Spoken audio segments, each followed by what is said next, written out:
Welcome to Awakened Motherhood, the podcast where mothers share their powerful stories of healing and empowerment. I am your host, Amanda Quick, best-selling author, TEDx speaker, and advocate. In each episode, we dive deep into the stories of mothers who have overcome adversity, found their fierce feminine power, and embraced transformative parenting.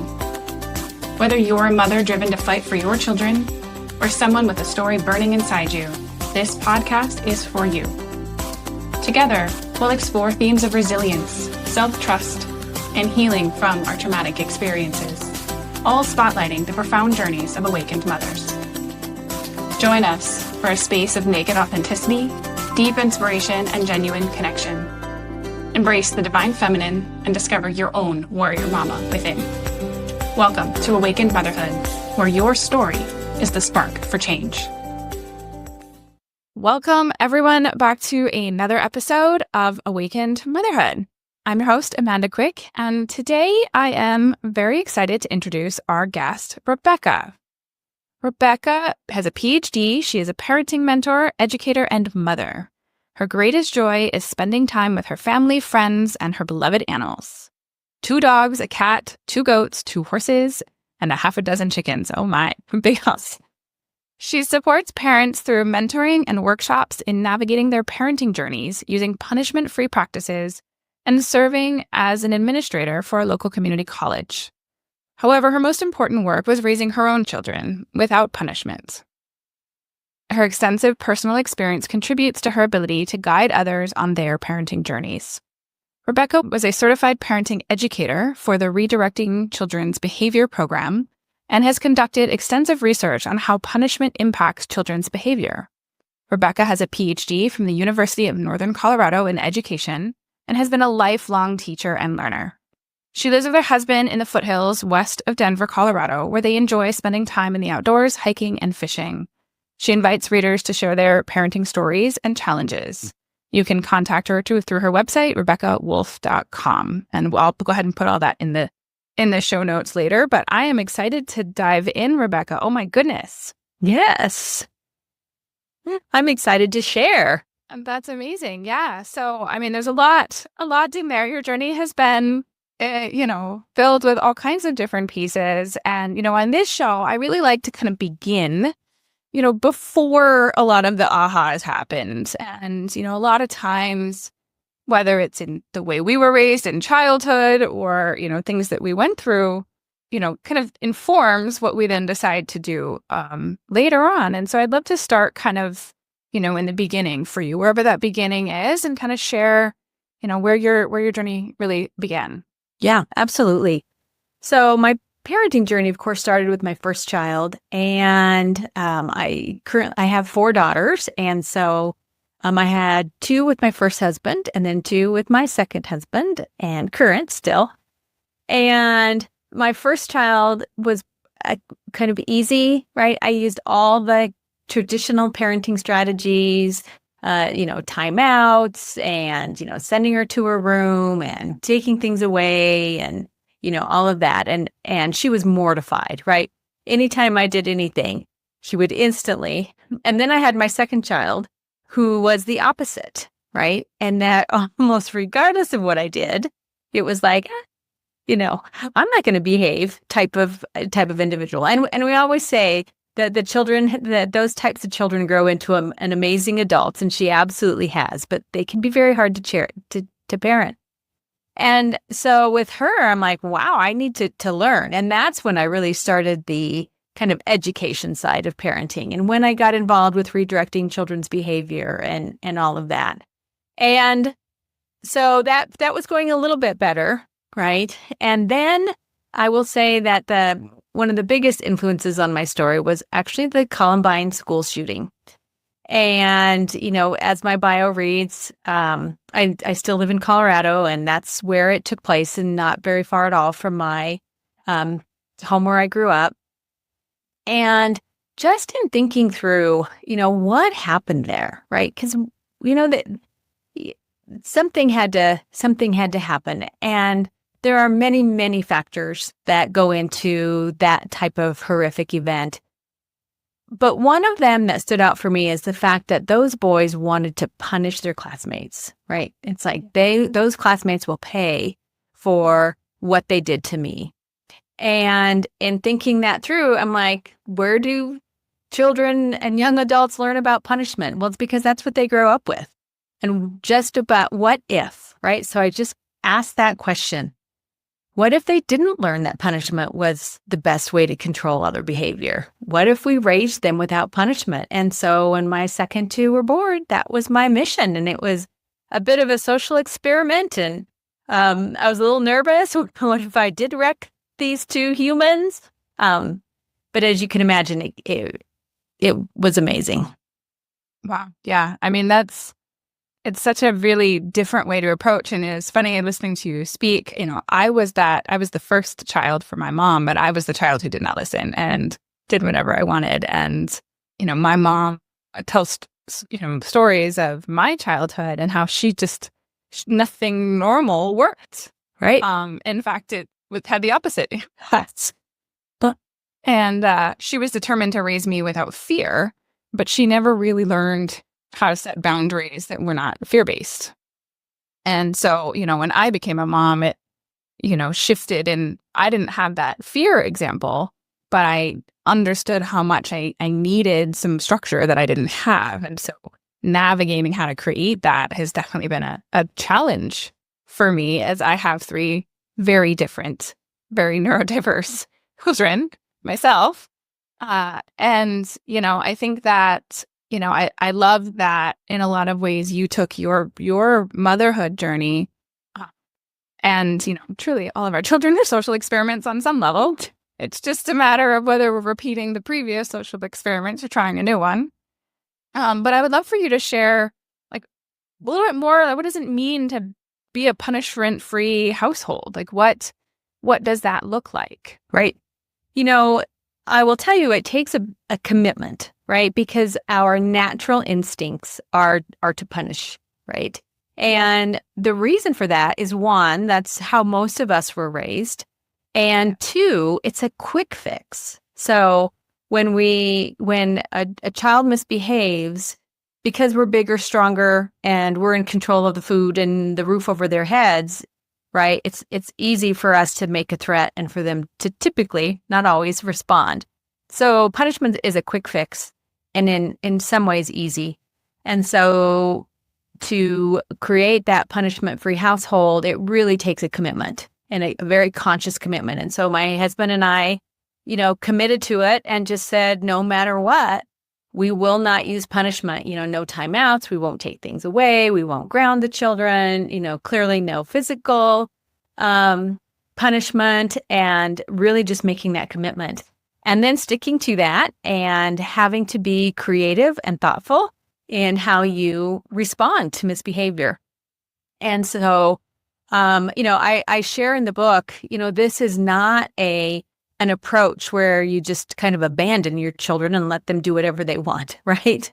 In fact, in many ways, it takes a little more effort because you do have to stop and think and potentially be creative. And like you said, every child is different. And so even with the second two and with the other two, because they all still lived in the same household now, and of course we stopped punishment for everybody, how you address misbehavior of each child has to be appropriate to who they are, as well as to their age, right? If we want to certainly approach discipline with a 3-year-old very differently than we do with a 13-year-old.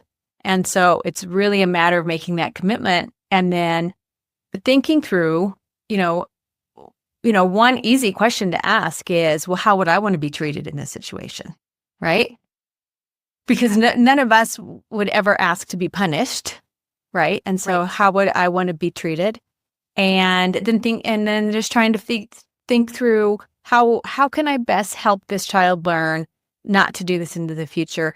And what is the behavior we do want, right? Oftentimes they get in trouble for what they've done, but we don't necessarily take the time to say, here's the behavior that we do want. Right. So it's not that there are no consequences, right? It's not that there's just a free-for-all. It's really just more of a based on what actually happened and what kind of the underlying needs are, or responding with a lot more awareness of kind of what's going on. It's interesting you talk about like not taking things away. Like I wouldn't call myself a punishment parent, but I do sometimes have to take away devices, for instance. They're fighting over them. They become a point of conflict. It's not actually about the punishments. It's I'm removing the tension so that everybody can kind of calm down and then we can kind of talk about it. And so it's like my intention isn't to punish, although sometimes they do feel punished, especially if they weren't the point of conflict. It's really just more, we're not being safe right now. Right. And so I have to step in as the parent and establish some safety. And so I'm curious, what do you utilize instead of taking things away? Exactly. So, it's really I think the easiest way is to probably just talk through some examples. And you bring up an excellent one there. Let's say they're fighting over the remote or they're fighting over a video game controller type thing, right? And so siblings will fight, right? And that's, it's kind of a funny side story. At one point they were little, probably 3 and 5 years old or whatever. And one of them hit the other one. And he's like, who taught her to hit? And I said, no one teaches them to hit. You teach them not to hit. Right? That's the toddlers are hitting and wailing, and they are. So, I think one thing that is important, especially in a high energized environment where 2 children are fighting, one of the things to keep in mind is you don't want to enter the room angry and upset, right? You don't want to charge in and say, why are you doing this again? And I told you not to fight over that. And all you're doing really is escalating that negative energy. And so that conscious piece of parenting in this new way is before you walk in the room to bring your own energy down, you have to bring calmness to the situation because that's what's going to help. So walking over, being very calm, and saying, hey, and oftentimes just putting your hand out, they know exactly what you want, right? And saying, can you want to give that to me and let's have a conversation, right? So, and help them to calm down. And again, this is going to be age appropriate, right? A very small child, you're going to want to lovingly kind of swoop them up in your arms and go, take them away from the situation. As they get older, give them a few minutes to calm down, but then have that conversation about, how can we address this in the future?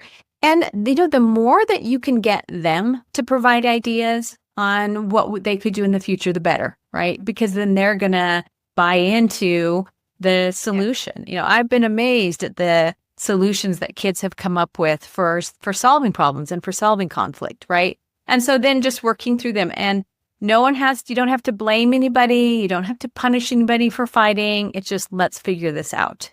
You really take a teaching approach to the situation. But you can see, right, walking in, grabbing it and saying, you two to your rooms, you're grounded for the next hour. That took me 30 seconds and no thought. Right. Walking in, bringing my energy down, having to work with them for probably 15, 20 minutes, right? It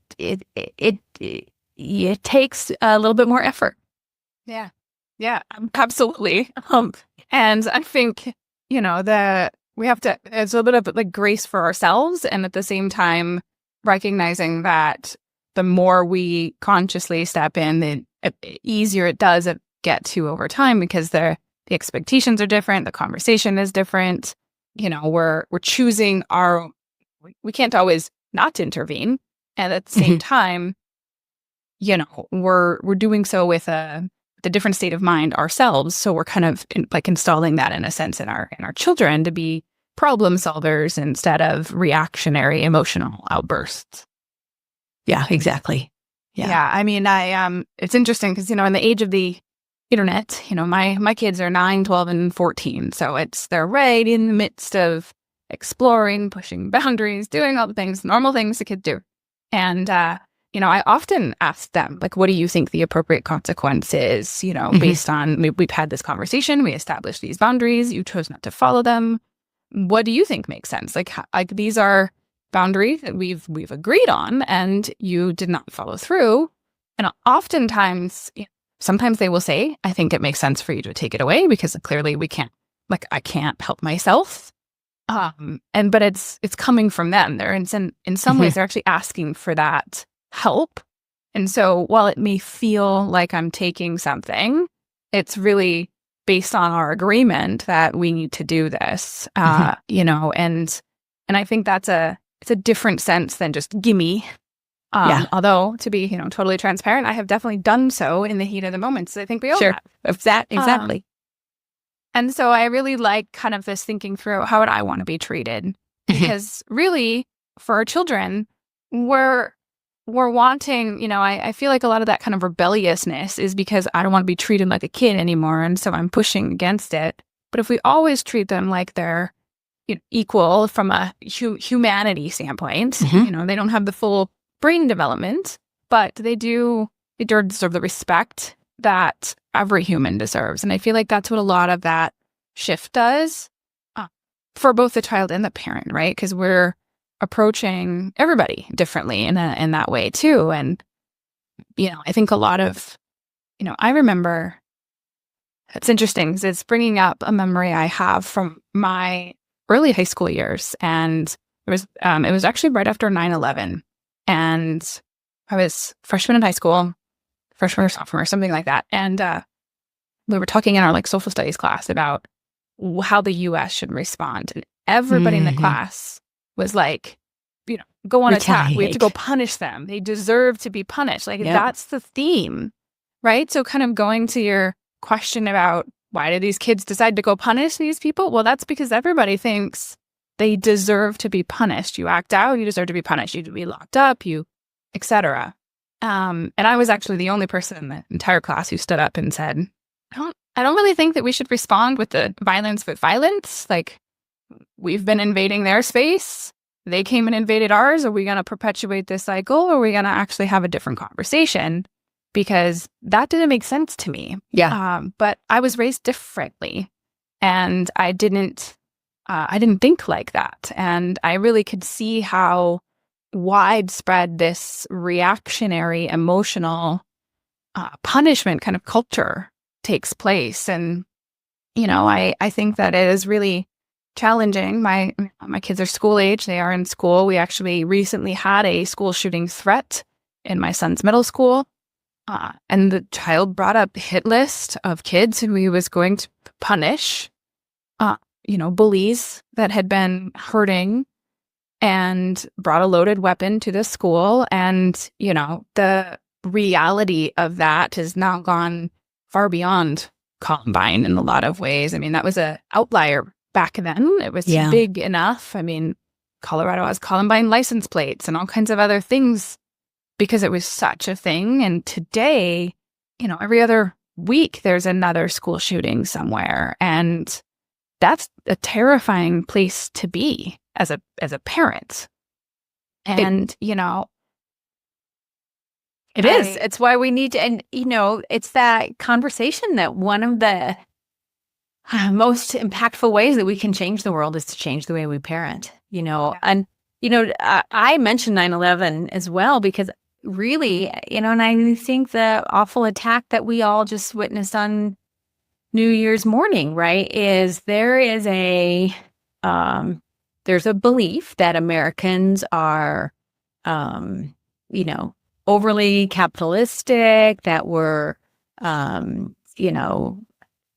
not religious enough, and these organizations that value religion and I shouldn't say it that way because lots of people value religion, but who have a very specific view of how people should behave, they're punishing Americans for how we behave because they think that we are, I don't want to use too many negative words, but they don't think we are living right. And so they're going to punish us. And that's 9/11.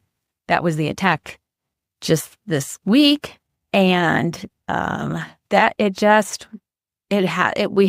to start somewhere.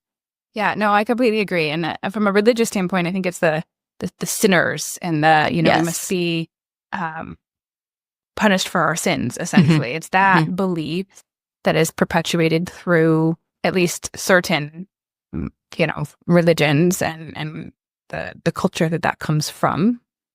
I don't think all spirituality or religion is punishment oriented, but there definitely is a handful of them that very much believe that we must use fear-based control mechanisms to get people to follow the righteous path or whatever the wording is, right? And it's actually what kept me away from any element of faith-based anything for a very long time, because I didn't see the world quite so black and white. Yeah. And I actually felt like by pushing that away, you actually were rejecting such a big part of everybody.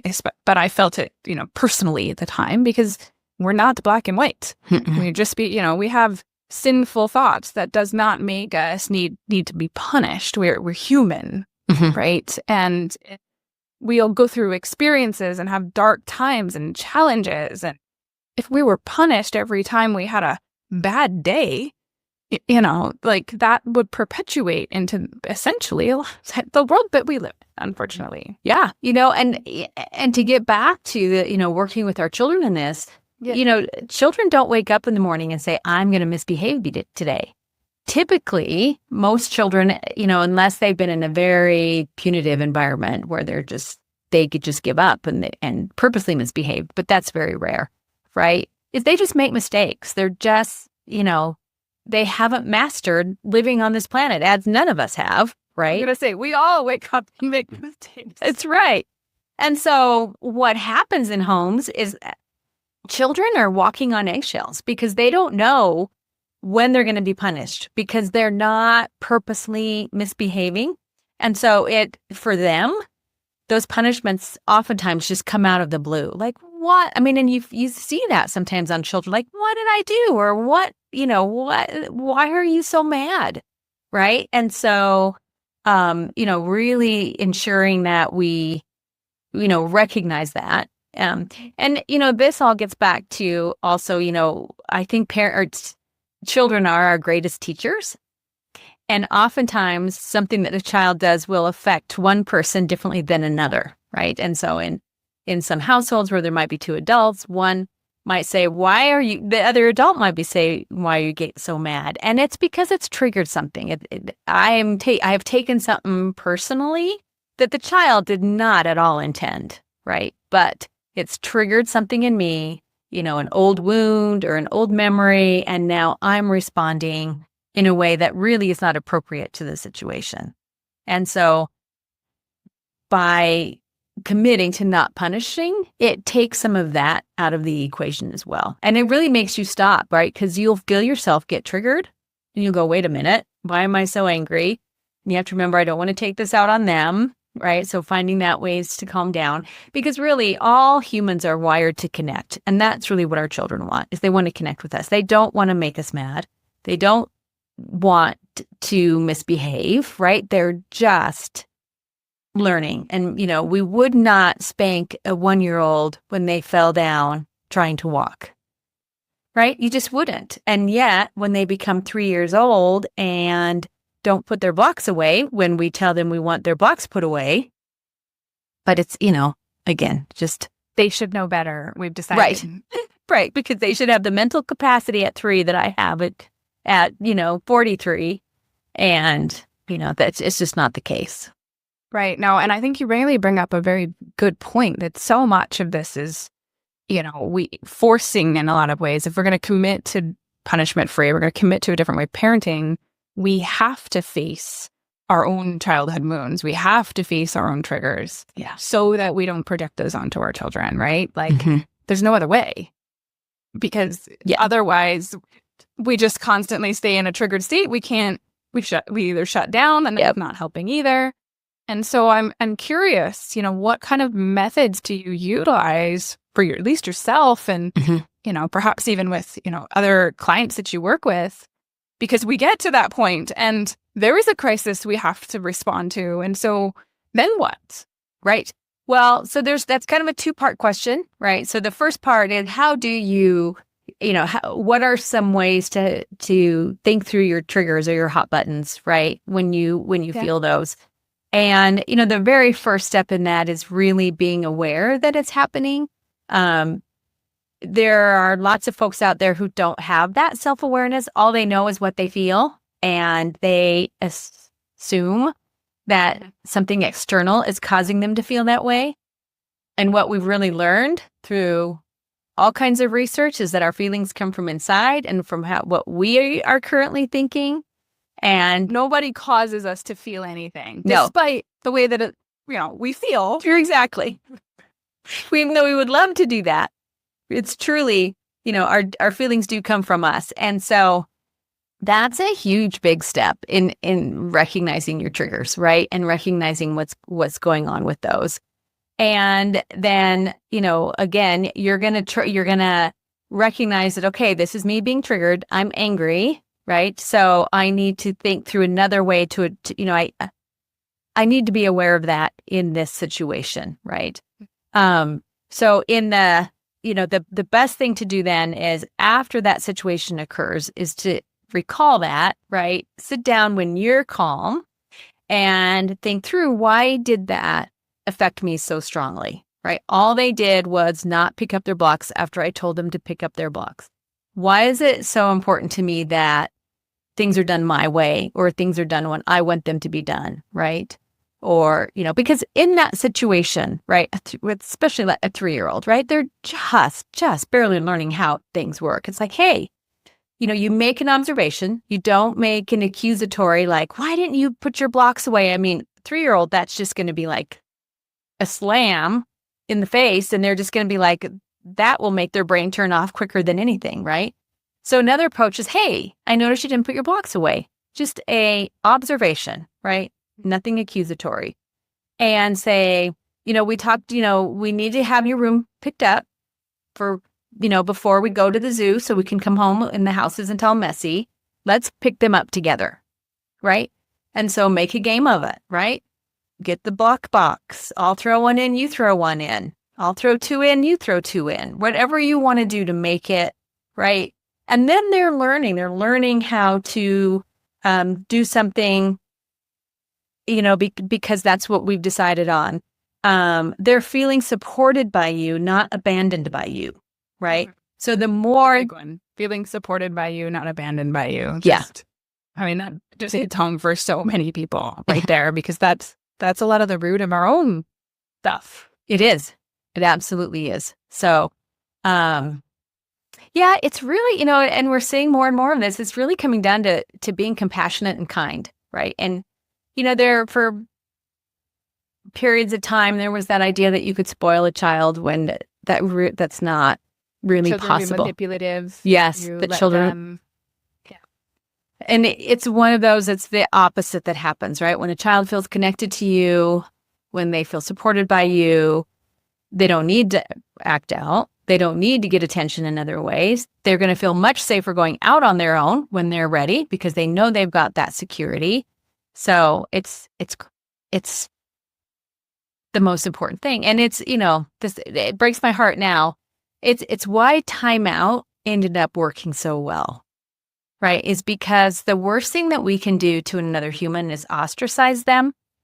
So if you think about, in, ancient human times, right? That was taking them out of the tribe. Yeah. Then that was a death sentence, right? And so when even in a much smaller, you're going to go sit over there and I'm going to ignore you is devastating for a child, right?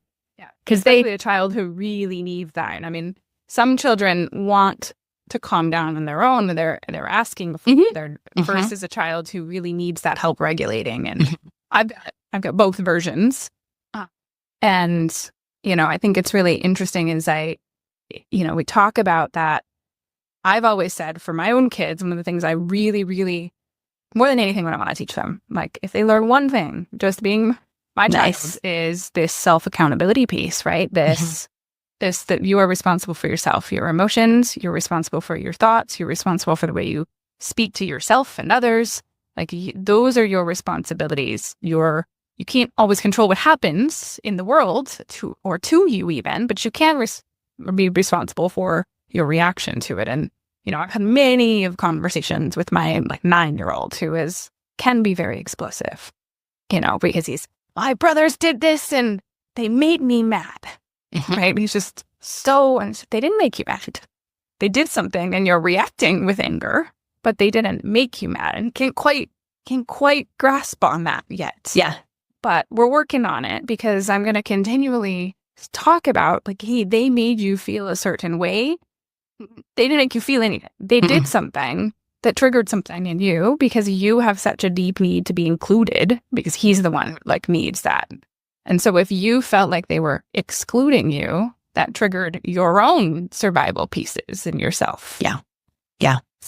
And at 9, we're not quite there. Yeah. But, we're working on it. And I've seen that, especially between the 9 and 12-year-old, big changes in understanding, because the 12-year-old used to be the explosive one. And now he's much more aware of other people. And, I'm curious in a sense, I personally, as a child, went from that kind of explosive, I'm going to do whatever I want, to almost a hypervigilance, the other side, trying to manage my environment, because I didn't want my parents to be reactive to me. And so I became the emotional manager of my own environment at a very, very early age, which meant that I learned how to take care of everybody else. And I learned how to, be hypervigilant in a different direction.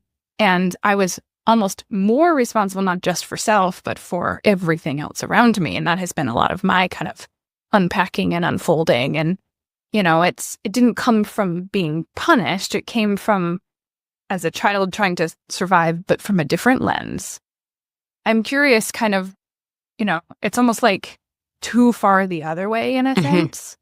Kind of what your kind of thoughts are about that response. Yeah, no, I think that, it's, we know that when a child or any human feels out of control, then they try to over control, right? I mean, that's where we see eating disorders. We see, all types of, everyone can think of all kinds, whether it's too clean or too neat or too, right? We tend to overcompensate. And again, it's because of that not having the support that you need, or not having that safe environment, right? And so, it sounds like that is exactly, I mean, you responded like most people would respond in that environment, right? Yeah. I'm feeling out of control, or I'm feeling unsafe, and so I'm going to try to over control what I think I can control. So, it's essentially, and then my teenage years turned into hyper rebellion. So I swung the other way, but I learned, a lot was in how to manage my environment, not how to be in it, but how to manage it so that I didn't have to feel a certain way, or, and then with my children, I don't want to manage them, right? I want to help support and create a safe environment, but they kind of have to be free flowing within it. And then how do we respond appropriately to, that's been my challenge, is kind of juggling that, piece there. Yeah. Well, one of the things that was from Catherine Cole, who wrote The Redirecting Children's Behavior, is you can't, nor should you want to ever control another person's behavior, right? We really can't, as much as we'd like to. And, punishment gives us a pretty good tool for doing that, right? If we think we're in control. We think we're in control, right? But we really can't, when it comes down to it, nor should we want to. Plus, it's just exhausting. When I got to the end of, of the book, and I did some self-reflection on what it was like to raise a child like this, the title, The Gift of a Punishment-Free Childhood, the gift is really almost more for the parent, right? Because it is exhausting. It's exhausting to try to control. It's exhausting to punish. It's exhausting to make a threat and have to follow through on it. And oftentimes we don't, right? It's Right. like, I'm going to ground you for a month. Well, that's becomes almost impossible. Or I'm going to take your phone away for 2 weeks. Well, now they're going to a game and I need them to have their phone so they can call to get picked up, right? I mean, it's that all of that is just exhausting. And so it truly is, in the long run, a much more enjoyable way to live. And then, something you've said is also true of this approach is, I say that as without, so within, right? Which is a very common, philosophers, have said that forever. But if I'm being kind and compassionate to my kids, right, I'm probably being pretty kind and compassionate to myself, right? That's because that becomes the overall emotions, right, that I'm feeling, rather than feeling angry or controlling or all of those pieces that go along with trying to provide discipline through punishment, right? Because we can provide discipline through teaching, right? It's really what we do to tip most of the time to like a friend, right? If a friend is, if you're somebody who likes to meet and have everybody be there on time, and there's a friend who's always late, you typically don't punish that friend. You say, hey, I've noticed that you're always late. Do we need to change the time that we meet, or what can we do so that Right. Can I we're send you both a happy? reminder text? Exactly. Or can I, what can we, this particular thing is a little more important. So. Yes, exactly. But at the end of the day, if they continue to be late, we just get to choose, that's right. how we respond to that. We don't get angry at them, or, we might feel like they're inconsiderate until we maybe learn some other pieces, or maybe there's reasons that we don't understand of why they're late all the time, or, maybe they've got some other neurodivergent challenges that are causing this. And then we can build some empathy and understanding. But I agree with you. We don't do that with our children very well. We just have expectations of them. But what I kind of hear you saying is those expectations we have of them are actually reflections of expectations we have of ourselves. And so when we're punishing them, it's because we are punishing ourselves. And so we play this kind of repeated pattern from our own upbringing and our own experiences that, we're projecting onto our children in a lot of ways. Yeah. So true. We are our own worst critics, 1,000%. Yeah, absolutely. Right? The things that we say to ourselves, we would never say out loud or to our children out loud, the way that we speak to ourselves. But what I feel like in a lot of what this conversation is sharing is because of the way that we speak to ourselves, that comes out in the punishment components for our children. Even if we're not, calling them those horrible names we're calling ourselves, we are punishing their behavior based on those kind of beliefs that we're holding about ourselves. Absolutely. Absolutely. So it does get very complex. And I think that the other piece that's important to mention, right, is that in a household where there is excessive punishment, right, that's where children learn to be bullies, right, and to be mean because they're in so much pain that they're lashing out. And so if parents need even more justification for this approach, right, it's that punishment really has no positive outcomes, right? It creates, they learn to bully other people. They start to build up a lot of anger, right? I think like you said, oftentimes that's why teenagers become rebellious because they're finally big enough. They finally have the language skills.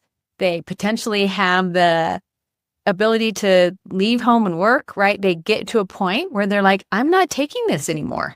Yep. Right? Yep. You're not going to... at 17. Yeah. You're not going to... took off at 17. Yeah. You're not going to take my phone away again. I'm not going to live under a household where I'm walking on eggshells. They're just done. Yeah. I mean, that's where I reached. I handed my mom emancipation papers and I took off and I was done. Yeah. And I didn't take a dime from my mom. It took me 10, 15 years to repair that relationship.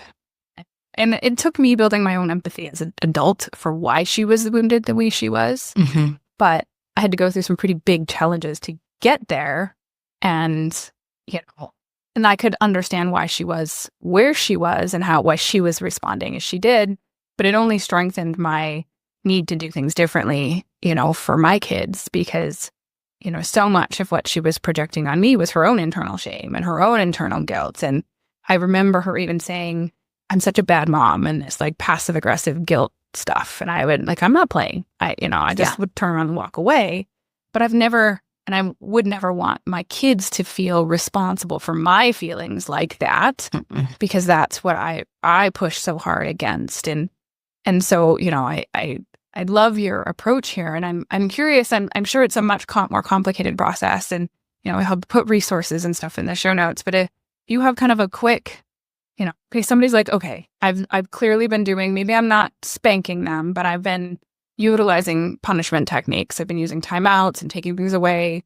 I believe I'm doing so from a boundary setting standpoint, but I'm also doing it in anger because I don't know any better, right? So if somebody wants to say, okay, I see the benefits, but I don't know where to begin, or is there kind of a framework or a methodology to actually like building this into their day to day? Yeah, I think that to kind of summarize it, right? And here's how you do this, right? One, we started out by saying you have to make that commitment. So you have to say, okay, I'm going to do this. And then really it's about shifting your response when they misbehave from punishment to teaching. And we've kind of talked through some of that, but step one is clearly state the error, right? Here's, when we're at the playground, we don't hit other children, right? That's not appropriate behavior. Then what's the better way? What do we do? So when you get frustrated, I need you to come ask an adult for help, right? Or I need you to find somebody, or you can find somebody else to play with, but you cannot hit, right? You make it very clear. And then you resolve it together, right? So that they have a voice in it. So next time that you start getting frustrated, what are some things you could do? And have them verbalize it. So observe, right? Provide guidance, and then resolve together, right? Yeah. No, that's perfect. Yeah. Just kind of a 3-step. Here's how we address misbehavior. And because really it's just mistakes, right? They're just reacting because they don't have the experience that we have. Or one of the things I talk about is the idea of lying. And, neuroscientists have proven that a child cannot understand the concept of lying until they're about 4 years old. Yeah. So to punish a 3-year-old for lying, it just is meaningless to them. Yeah. Yeah. Well, and truthfully, the only reason, I actually recently gave a speech about this at a local Toastmasters group. It was nice. Calling the lies we tell ourselves. And actually, I won first place for a speech competition. But nice. The concept of this speech was the lies we tell ourselves come from early childhood when we're trying to avoid being the bad kid and being punished and being ostracized. So we tell a lie so that we maybe won't be caught or punished, or we try to again kind of manage that environment by lying, and we learn that the lies are keeping us safe. And then we begin to internalize the lies that not only are we trying to not be the bad person, but we keep doing this, so we must be bad. And then we continue, and then we start lying to ourselves as we get, older, and we start to repeat that. But it really begins with this need to be safe in very early childhood. Yeah. I mean, I've said, and I've thought about future books or whatever, and even in adult relationships, if someone's lying to me, I need to think about, why do they feel like they have to lie to me? Yeah. It's probably something I'm doing. Right. Right. If someone doesn't feel safe being, if someone feels like they have to lie, what am I doing? Right. It's like it circles right back to what you were saying, that whole accountability piece, which I love that, you are giving your children one of the greatest gifts ever with that work, and with stepping them through that from the beginning, as hard as it is. It is hard. I have to do it. I have to model it. I have to be it. And there's a lot of things to rewrite in that. It's not always comfortable, but because of the way they were raised and very early on who their father was, he was not accountable for his behaviors that were on the complete illegal and unsafe side. And every time he was a victim to the system and the circumstance because of all the reasons. And there was zero accountability for self. And so to me, it was almost even more important, especially as boys growing up, especially having, witnessed that environment, that they don't internalize that as, if I stay a victim, then I'm safe. Because I think that's so much what people do. This happened to me. It's my fault.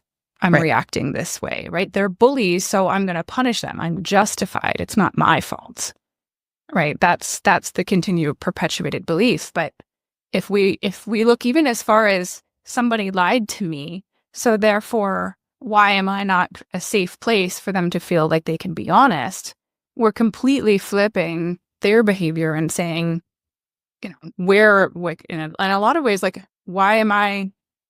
Why is this their response to me instead of they're just liars, whatever other story we would say. Yeah. And, you just think of a small child. All they want is to be loved by you. And if you, back them into a corner with an accusatory statement, of course they're going to lie. Right. Yeah. Of course. Right. My 9-year-old will lie about, I want the snack I'm not supposed to have. Yeah. And he turns around and tells on himself 5 minutes later because he feels safe enough to do so. He's not going to be in trouble. He's just like, yeah, I wanted a thing I wasn't supposed to have. And he's kind of experimenting with that, but it's not, okay, you're being spanked because, I just look at him like, we agreed on, we have to focus on healthy foods or whatever. We have a different conversation about it. But, it's taken time to get to that. Yeah, I'm sure. Yeah, it's wonderful though. Yeah. Well, thank you. This has been a really amazing conversation. I really applaud the work you're doing. And, I love the approach of focusing on parenting without punishment, because you're really reaching not just the parents and helping them kind of heal their own triggers, but raising a generation without punishment so that we can really start to make bigger changes in the world. Because I don't believe we're going to solve the school shooting crisis with just a bunch of gun regulations and or, nobody's solving the mental health issue. It's two-sided. And nobody's able to look deep enough at the mental health issue. There's no structure for it. It's a mess. It's a mess. And nobody's solving the root cause of it either. We're just over-medicating it or, whatever other solution people are coming up with. But we're not actually addressing the underlying reasons people think that behavior is the answer. Yeah. And I really just feel like so much why I'm doing what I'm doing is also the more we can heal moms, the more we can reach moms, the more they can parent differently. And really, that's how we change the world and how we change the world for the future. And so thank you so much. And you're welcome. I'm curious if you have any kind of final words of wisdom or anything you'd like to share. And of course, if you have links you want to share, I will obviously put it all in the show notes. But is there anything else? Yeah, I always like to close, when we have a conversation like this, is that don't want anyone to leave this show and feel bad about themselves, right? We all are doing the best we can with what we have. It's the intention today is not to make people feel bad, but to feel better and to feel like there's other options and other ways to do things. And to, you and I recognize that all of our listeners are doing the best they can with what they have. And 100%. To go into your home and parent from the heart with that compassion and support. And it's in the end, it's better for everyone. But be kind to yourself first. Yes, we're not. Nobody's shaming you for what you're doing. I want to add to that chatter of all the things you're doing wrong. That's right. That's exactly right. We're all operating the best we can. And we're doing so with, we know better, we do better. We learn more, we put into practice. And we have to give ourselves that grace because we were raised imperfectly. We will not be perfect, but we're trying to do better for our children. And I think every parent out there, wants better for their kids than they have for themselves. And it starts really by acknowledging where we are, making that decision to do better. So yeah, I love that ending because I definitely don't want anybody feeling like they're a bad mom. Really. No, No bad moms. the fact that you're listening and you made it this far, let's just honor that you are not a bad mom, that you want to do better by your child. And that is proof right there. You're not a bad mom. Absolutely. So I have a website. It's RebeccaWoulfe.com. And thank you, Amanda, for putting that in the notes. And Absolutely. The book is The Gift of a Punishment-Free Childhood, and that's available on Amazon. And so, yes. Amazing. Well, thank you again for your time and energy. And I'm definitely going to go look a little bit more. I'm sure there's more tactics that I haven't even been aware of. So I especially as I hit teenager time, it is a whole new ball game. Yes, it is. Yeah, absolutely. So lots of love to everybody. And thank you again, Rebecca. I will see you all in the next episode.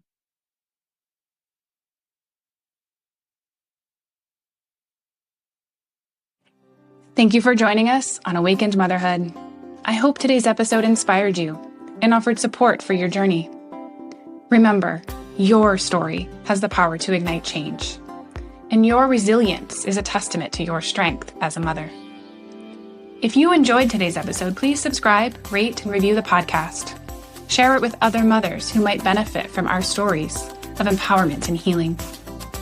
I invite you to connect with me on social media platforms at Amanda Quick Healing, or visit my website, amandaquickhealing.com, for more information on other ways to work with me. Until next time, keep embracing your divine self and discovering your warrior mama within. Thank you for being part of Awakened Motherhood, where your story is the spark for change.